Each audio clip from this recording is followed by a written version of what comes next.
অতীতে মমতা বন্দ্যোপাধ্যায়ের 21শে জুলাই পালন নিয়ে কটাক্ষ এসেছে ঋতব্রত বন্দ্যোপাধ্যায়ের পক্ষ থেকে, আর এবার সেই কটাক্ষের পাল্টা উত্তর দিলেন মমতা বন্দ্যোপাধ্যায়ও। শহীদ দিবস কোন রিয়ালিটি শো এর মঞ্চ নয়। শহীদ দিবস তথাকথিত সেলিব্রিটিদের বাস থেকে নামিয়ে প্যারেড করাবার মঞ্চ নয়। বলছে আমাদের মিটিং এ নাকি গানা বাজনা হয়। আরে গান ছাড়া কোনো আন্দোলন হয়? শহীদ তর্পণ হয়? যখন আন্দোলন খাদ্য আন্দোলন হয়েছিল, সলিল চৌধুরীদের মানুষরা কি গান গেয়েছিলেন? জান দেবো তবু মান দেবো না। কি আসল তৃণমূল, কি আসল নয়, তা নিয়ে গতকাল থেকেই চলছে চাপানুতর। আসল তৃণমূল আমরা, নতুন করে বলার দরকার নেই। সাইনবোর্ড টাঙিয়ে দিলে অস্তিত্ব রক্ষা হয় না, ওটা বিজেপির সাইনবোর্ড। তদন্ত কমিশন যে রিপোর্ট জমা দিল, সেই রিপোর্টকে ঠান্ডা ঘরে পাঠিয়ে দেওয়া হলো। সেই রিপোর্ট পড়ে হয়তো মনে হলো সরকারের যে অনেক লোক বিপদে পড়ে যাবে, কাউকে বাঁচাতে হবে, তাই রিপোর্ট ঠান্ডা ঘরে পাঠিয়ে দেওয়া হলো। এখন এই ভাবের ঘরে চুরি কেন?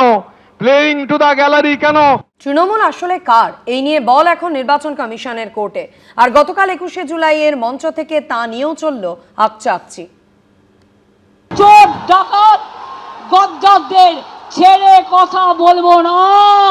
আর তুমি আমার সিম্বল কাটলে আমি মানুষ যে সিম্বল গ্রহণ করবে, যদি সেই সুযোগ আসে আমি ছাড়বো না, আমি সুপ্রিম কোর্ট পর্যন্ত দেখব। আর যদি কারো, তোমাদেরও মনে রাখবে, তোমাদের সবটা কেড়ে নেব। সিম্বল নিতে যদি যেতে হয় এ অবধি, মানে সুপ্রিম কোর্ট অবধি, তার মানে কি? তাহলে আপনি কনফিডেন্ট নন। মগের মুলুকে যারা শাসন করেন তারা আইন কানুনের তোয়াক্কা করেন না। উনি সুপ্রিম কোর্টে যদি না হয় আন্তর্জাতিক আদালতেও যদি যাওয়ার সুযোগ থাকে সেটাও যেতে পারেন, কোনো সমস্যা নেই। লোকসভায় তৃণমূল কংগ্রেসের 20 জন বিদ্রোহী সাংসদ এনসিপিআইতে মিশে যাওয়ার পর গতকাল দিল্লির রাজঘাটে শহীদ দিবস পালন করলেন, জানিয়ে কটাক্ষ করেছেন মমতা বন্দ্যোপাধ্যায়। পাল্টা উত্তর দিয়েছেন কাকলি ঘোষ দস্তিদার। ইডি বাঁচাতে, সিআইডি বাঁচাতে, সিবিআই বাঁচাতে চলে গেছে নিজেদের রক্ষা কবচ নিতে। ধনে মানে প্রাণে সম্পদ নিয়ে আর নিজের পরিবার নিয়ে ভালো থাকুন। আপনারা মানুষের পরিবার নয়, আপনারা তৃণমূল পরিবার নয়। দ্যাট ইজ দ্য রিয়েলিটি, এটা হচ্ছে বাস্তব। দেখুন, রাজনৈতিক সৌজন্য বলে তো একটা বিষয় আছে, এবং আমি ওই লেভেলে নামবো না, কিন্তু কে চোর, কে বালির টাকা, গরুর টাকা, সোনার টাকা, কনস্ট্রাকশনের টাকা কোথার থেকে নিয়েছে সেগুলো দেশের মানুষ জানে। ধমক চমক আউট, শান্তি ইন, গ্ল্যামার আউট, সামনে থাকবে শহীদ পরিবার। আমাদের সভায় আমরা সেটাই নিশ্চিত করেছি। ঘণ্টাখানিক সঙ্গে সমান অনুষ্ঠানে মন্তব্য ঋতব্রত তৃণমূলের প্রতিনিধি প্রসূন বন্দ্যোপাধ্যায়ের।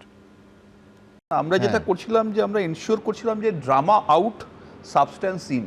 আচ্ছা, আমরা এনশিওর করছিলাম যে ধমক চমক আউট, মঞ্চে শান্তি ইন, গ্ল্যামার আউট, শহীদ পরিবাররা যেন সামনে বসেন। অনির্বাণ যেটা বলছে যে জেলায় জেলায় আটকানো হয়েছে, আসতে দেওয়া হয়নি, আপনাদের সেরকম আমাদের পক্ষ থেকে আমাদের অপোজিশন লিডার ঋতব্রত ব্যানার্জি আজকে মঞ্চে দাঁড়িয়ে অন রেকর্ড এই কথাটা বলেছেন, নাম দিয়ে বলেছেন।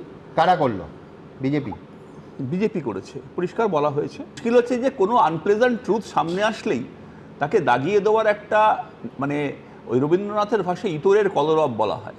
যখন যে বক্তব্যের মধ্যে সাবস্টান্স থাকবে না, চেঁচামেচি, গলাবাজি, গলার শিরার এইখানটা ফুলে উঠবে, এরম দেখে নাও এটাই হয়েছে, এটাকেই বলা হয় ইতরের কলরব।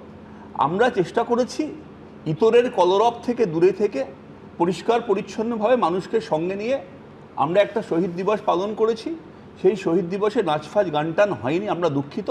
বহু মানুষ জিজ্ঞেস করেছিলেন কালকে আপনার পাগলু ডান্স ফান্স হবে, আমরা বললাম সরি, আমরা অ্যারেঞ্জ করতে পারবো না। বলো টলিউডে কেউ হাত নাড়াবে? বললাম পারবো না। বললাম তাহলে যাবো কেন? ওদিকটা দেখি না, যদি আবার হয় এখন দেখতে পারেন ট্রাই করে, ওখানে যদি কেউ হাত ফাত নাড়িয়ে একটু ডান্স ফান্স করে। তো আমাদের এগুলোতে কোনো ইন্টারেস্ট ছিল না। আমরা একদম বেসিক্যালি যারা কমিটেড পার্সন, যারা শহীদদের তর্পণ জানাতে এসেছিলেন সেটা নিয়ে করেছি, এবং ইট ওয়াজ এ ক্যাপাসিটি ক্রাউড, সেটা ছবি প্রমাণ করছে। গতকাল বিদ্যুৎ ভবনের অনুষ্ঠান থেকে ডিএ নিয়ে কি বার্তা দিলেন মুখ্যমন্ত্রী শুভেন্দু অধিকারী, দেখাবো। আমরা সুপ্রিম কোর্টের অর্ডারে কিছু কিছু এরিয়ার ডিএস আগে সরকার শুরু করে দিয়ে গিয়েছিল, আমি অনেকটা এগিয়ে দিয়েছি, বাকিটাও আস্তে আস্তে এরিয়ার ডিএ আমরা দিয়ে দেবো। যেমন আমাদের সুপ্রিম কোর্টের যে কমিশন হয়েছে তাদের ডাইরেকশন মতো।